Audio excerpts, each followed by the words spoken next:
¿Cómo pudo un solo hombre salvar la vida de miles de enemigos en plena guerra civil, en un momento de máximo odio entre españoles?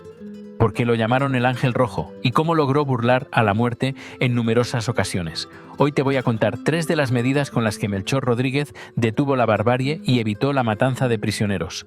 La tercera probablemente te deje sin habla. En otoño de 1936, lo que parecía una revuelta militar efímera se había convertido en una terrible guerra civil, en la que ambos bandos buscaban la aniquilación del otro. Las tropas de Franco avanzaban imparables hacia la capital. Madrid parecía condenado. La caída de la ciudad y quizá el fin de la guerra se daban por inminentes. El pánico cundió. El gobierno de la República huyó, dejando un vacío de poder que asumió la Junta de Defensa de Madrid. En las calles corrían rumores. Se decía que miles de simpatizantes de los sublevados esperaban para unirse a los nacionales en cuanto entraran. Se hablaba de ellos como la quinta columna.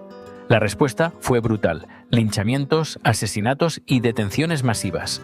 Miles fueron conducidos a las cárceles, muchas veces solo por ser católicos, de derechas o por simples sospechas. Entonces comenzaron las temidas sacas, traslados nocturnos en los que los prisioneros eran sacados de las cárceles con la excusa de llevarlos a otro destino.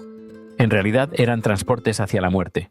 Muchos acabaron en lugares como Paracuellos del Jarama, donde eran ejecutados. Se calcula que fueron miles. Madrid vivía sus noches más oscuras. Los presos vivían aterrorizados, sabiendo que en cualquier momento podía llegar su turno para el temido paseo, que era el eufemismo para la ejecución. Cuando parecía que la matanza no tendría fin y que todos estaban condenados, apareció una figura que lo cambió todo: Melchor Rodríguez. Un hombre anarquista, pero ante todo humanista, que fue nombrado director de prisiones y que decidió frenar aquella locura, aun a riesgo de su propia vida. Pero ahora veamos las 3 medidas más importantes que tomó Melchor para impedir el asesinato de los prisioneros. La tercera probablemente te deje sin habla. La primera medida fue prohibir cualquier tipo de traslado nocturno. En la oscuridad de la noche era más fácil ocultar los terribles crímenes, y con esta orden se cortó de raíz la maquinaria de las matanzas masivas. La segunda fue decretar que ningún preso podía ser trasladado sin su autorización expresa. Solo él tenía la última palabra, lo que impedía que las milicias actuaran por su cuenta para eliminar a los encarcelados. Tal como te anuncié, la tercera y más impactante fue la de plantarse en persona, pistola en mano, para defender a los prisioneros frente a multitudes furiosas que pretendían lincharlos tras los bombardeos nacionales. Hubo ocasiones en las que permaneció horas interponiéndose entre los presos y la multitud, entre la que a menudo habían milicianos armados. Su grito era: «Mientras yo esté aquí, nadie muere». A esas alturas, los prisioneros ya lo conocían como su Ángel Rojo. Estas actuaciones le valieron la fama de blando o incluso de traidor, sobre todo entre los más radicales de su bando, y en especial a los comunistas. Su mensaje de humanidad molestaba, porque resultaba demasiado moderado en tiempos de odio y venganza. En más de una ocasión, esquivó la muerte cuando fue encañonado por milicianos que exigían llevarse a un preso para pasearlo. Pero él nunca cedió. Incluso llegó a ocultar a personas perseguidas a fin de evitar que fuesen detenidas. Finalmente fue apartado de su cargo. Sin embargo, el tiempo de las matanzas incontroladas de los primeros meses ya no volvería a repetirse a esa escala. Y para entonces, miles de prisioneros ya le debían la vida. Pero si piensas que la historia de Melchor termina aquí, estás muy equivocado. Su vida fue tan de película que aún nos reserva 3 momentos memorables. Y te prometo que el último de ellos fue un hecho inédito, imposible de imaginar en la España de su tiempo. No te lo vas a creer. El primer hecho sorprendente ocurrió al final de la guerra.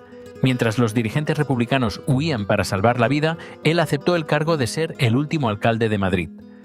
Su objetivo era evitar que, con el vacío de poder y la entrada de las tropas franquistas, la capital quedara temporalmente sin autoridad y se desatara aún más derramamiento de sangre. Se quedó, a riesgo de su propia vida, y entregó Madrid ordenadamente a las nuevas autoridades. Obviamente, poco después fue detenido para ser juzgado.